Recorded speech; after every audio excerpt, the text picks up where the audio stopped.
Welcome to our channel. RRB 02-2026 సంబంధించి కొత్త notification అయితే వచ్చింది. ఈ యొక్క నోటిఫికేషన్లో టెక్నీషియన్ గ్రేడ్ 1 అలాగే టెక్నీషియన్ గ్రేడ్ 3 పోస్టులు అయితే ఉంటాయి. ఈ యొక్క నోటిఫికేషన్కి ఎవరు అప్లై చేసుకోవాలి, ఎవరు అప్లై చేసుకోకూడదో ఈ వీడియోలో తెలుసుకోబోతున్నారు.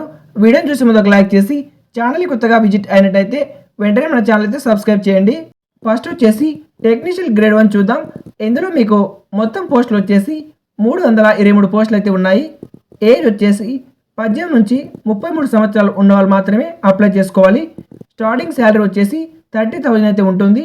టెక్నీషియన్ గ్రేడ్ 3లో 6,234 పోస్టులు అయితే ఉన్నాయి. శాలరీ 19,000 అయితే ఉంటుంది. ఏజ్ వచ్చేసి 18 నుంచి 30 సంవత్సరాలు ఉన్న వాళ్ళు మాత్రమే ఈ యొక్క పోస్టులకు అయితే అప్లై చేసుకోవచ్చు. సో టోటల్గా టెక్నీషియన్ గ్రేడ్ 1 గ్రేడ్ 3 కలిపి 6,557 పోస్టులు అయితే ఉన్నాయి. అప్లై ప్రాసెస్ జూన్ 30 అనగా ఈ రోజు నుంచి స్టార్ట్ అయింది. ఈ రోజు నుంచి జూలై 29వ తేదీ వరకు మీరు అప్లై చేసుకోవచ్చు. ఏమైనా మీరు మిస్టేక్ చేసి ఉంటే మీకు మాడిఫికేషన్లో ఎడిట్ ఆప్షన్ అయితే ఓపెన్ అవుతుంది. అది మీకు ఆగస్ట్ 1వ తేదీన ఓపెన్ అయ్యి ఆగస్టు 10వ తేదీ వరకు అయితే ఉంటుంది. ఒకవేళ మీకు ఏజ్ సరిపోకపోతే ఏజ్ రిలాక్సేషన్ అయితే ఉంటుంది. టెక్నీషియన్ గ్రేడ్ 1లో ఎస్సీ ఎస్టీ వాళ్ళకు 5 ఇయర్స్, ఓబీసీ వాళ్ళకు 3 ఇయర్స్, ఎక్స్ సర్వీస్మెన్కి యూఆర్ ఈడబ్ల్యూఎస్కి 3 ఇయర్స్, ఓబీసీ ఎన్సీఎల్కి 6 ఇయర్స్, ఎస్సీ ఎస్టీకి 8 ఇయర్స్ అయితే ఉంటుంది. టెక్నీషియన్ గ్రేడ్ 3లో ఏజ్ రిలాక్సేషన్ ఎస్సీ ఎస్టీకి 5 ఇయర్స్, ఓబీసీకి 3 ఇయర్స్, ఎక్స్ సర్వీస్మెన్లో యూఆర్ ఈడబ్ల్యూఎస్కి 3 ఇయర్స్, ఓబీసీ ఎన్సీఎల్కి 6 ఇయర్స్, ఎస్సీ ఎస్టీకి 8 ఇయర్స్ అయితే ఉంటుంది. టెక్నీషియన్ గ్రేడ్ 1కి ఎడ్యుకేషనల్ క్వాలిఫికేషన్ వచ్చేసి డిప్లొమా లేదా ఇంజనీరింగ్ డిగ్రీ అయితే కంప్లీట్ చేసి ఉండాలి. లేదా రెండో ఆప్షన్ కూడా ఉంటుంది, physics, electronics, computer science, information technology లేదా ఇన్స్ట్రుమెంటేషన్లో బీఎస్సీ పూర్తి చేసిన వాళ్ళు కూడా ఈ యొక్క టెక్నీషియన్ గ్రేడ్ 1కి అప్లై చేసుకోవచ్చు.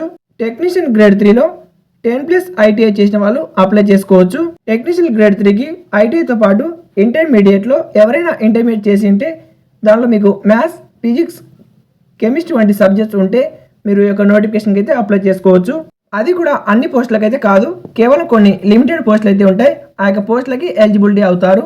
ఇక ఫీజు చూసినట్టయితే SC ST, ex servicemen, physical handicap, female, ట్రాన్స్జెండర్కి అలాగే ఈబీసీ వాళ్ళకి 250 అయితే ఫీజు ఉంటుంది. ఆ యొక్క 250 కూడా మీరు ఎగ్జామ్ రాయగానే మీకు ఆటోమేటిక్గా రీఫండ్ అయితే వచ్చేస్తుంది. తర్వాత నార్మల్ క్యాండిడేట్స్కి వచ్చేసి 500 అయితే ఫీజు ఉంటుంది. మీరు ఎగ్జామ్ రాయగానే 400 అయితే మీకు రీఫండ్ అవుతుంది. అప్లికేషన్ ఫీజు వచ్చేసి కేవలం ఆన్లైన్ ద్వారా మాత్రమే పే చేయాల్సి ఉంటుంది. ఇక సెలక్షన్ ప్రాసెస్ చూసినట్టయితే ఫస్ట్ మీకు కంప్యూటర్ బేస్డ్ టెస్ట్ అయితే ఉంటుంది. తర్వాత డాక్యుమెంట్ వెరిఫికేషన్ ఉంటుంది. ఆ తర్వాత మెడికల్ ఎగ్జామినేషన్ అయితే ఉంటుంది. ఈ 3 ఎవరైతే క్వాలిఫై అయ్యారో వాళ్ళకి జాబ్ వచ్చినట్టు.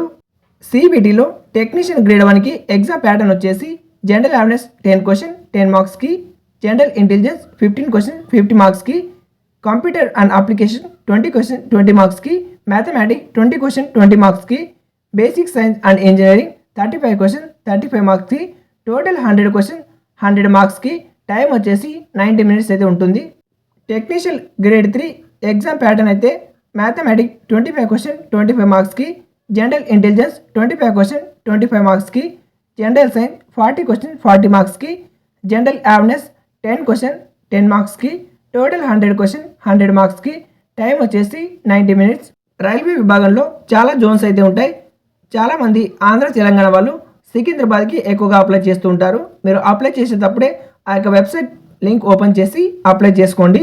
వీడియో నచ్చినట్టయితే ఒక లైక్ చేసి మీ ఫ్రెండ్స్కి తప్పకుండా ఎవిడెన్స్ షేర్ చేయండి.